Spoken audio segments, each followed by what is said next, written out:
Hey, what's up, y'all? Y'all already know who this is. This is Ron the fucking Don. Now today, I wanted to address the recent headlines about a immigration crisis on our border. Headlines about the Florida's governor Ron DeSantis busing the immigrants over to Martha's Vineyard, and the Texas governor Greg Abbott busing immigrants to that came across the border to Chicago, as well as my home city, New York City. No, so yeah, so it's been those headlines all over the news, and I'm so surprised how the Democrats or the Democratic mayors and governors is making such an issue, as well as the Democratic news media is making an issue about illegal immigrants being in their cities, and sanctuary cities as under the jurisdiction of the Democrats. All right? These are sanctuary cities. So the Democrats, they seem like they didn't have a problem with these open border policies, with Biden making exemptions for Title 42, a policy that's been in place since the pandemic, that's been enforced by Donald Trump when he was the president. When Biden became the president, he made exemptions to Title 42, saying that it exempts families or whatnot, and he repealed the Stay in Mexico policy, a policy that was working, by the way, because at least that policy, the Remain in Mexico policy, had the border crisis somewhat under control. Not 100%, but a lot better than what it is now. So when Biden came in office, he repealed everything. He reversed most of Trump's immigration policies and reinstated catch and release. So that's another thing that's adding to the immigration crisis, along with human trafficking and the influx of fentanyl and child trafficking, amongst other crime waves.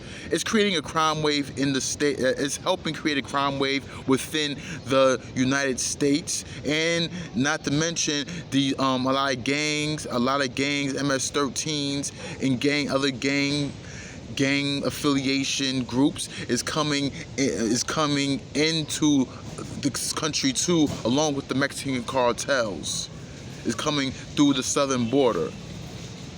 And let's not forget too that Kamala Harris, Vice President Kamala Harris, who's supposed to be the border czar, said that, the border is secured. I'm like, okay, so do I agree with Greg Abbott and Ron DeSantis busing immigrants all across the states for free? No, but I understand why they did it. They did it so they can make a point. When Ron DeSantis, when Greg Abbott shipped the immigrants over to Kamala Harris' house in D.C., they did that to make a statement saying, no, the border is not secured. These guys, these Florida governors, the Florida governor and Texas governor are making statements. They letting the Democrats know the border is not secured. You enforce these policies, so you deal with it. You have it goes to show you that the Democrats are the biggest hypocrites, because they didn't have a problem with all these policies. They enforce all these policies, have no problem with it until they have to deal with it. So in my book, that makes the Democrats the biggest hypocrites ever. That right there shows a big hypocrisy, because they don't want to deal with it until they don't have a problem with open border policies until they have to deal with it. So now it's all over the news. They're making headlines about it now, saying that the border is not secure. Now they're acknowledging that even the mainstream media is acknowledging that our border is not secure. Look, remember what happened last year when a couple 100,000 Haitians came was at the border in Del Rio. See, right there, and you see how they that's when they headlines as well.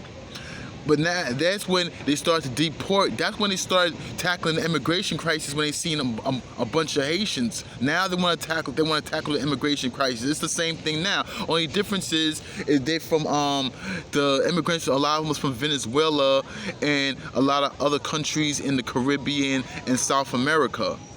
Venezuela, because they try to say that this is similar to another Cuban Mario boat lift from the 1980s, from 1979, 1980, that's responsible for shipping, for Fidel Castro shipping 125,000 Cubans on boats into America, and that created a crime wave along with influencing the drug trade, as well as stimulating the drug trade. So so basically, history is basically repeating itself. You know, they say deja vu's a motherfucker, right? So what I think my resolution, my idea to help us stop the border crisis is for the U.S. government is to stop interfering, invading other countries, trying to enforce regime change, and trying to put somebody in power that has U.S. interests. We need to, if the U.S. government was to stop doing that, that would probably solve the border crisis. That's probably the reason why. That is the reason why a lot of people are migrating from these countries, is because of the U.S. intervention, trying to enforce regime change. That's what they doing with in Venezuela with Maduro. It's the same thing. That's just like the Cuban boat lift with Maduro, and the U.S. also enforcing crippling sanctions on these countries as well. That's definitely playing a part in the immigration crisis on our border as well. Is the U.S. trying to enforce sanctions on other countries to enforce regime change? So if the U.S. government was to mind their own business, that would be a perfect resolution to our border crisis. All right? Okay, but that'll be all I have for y'all for today. Okay? All right, so I'll catch y'all in my next video. Peace.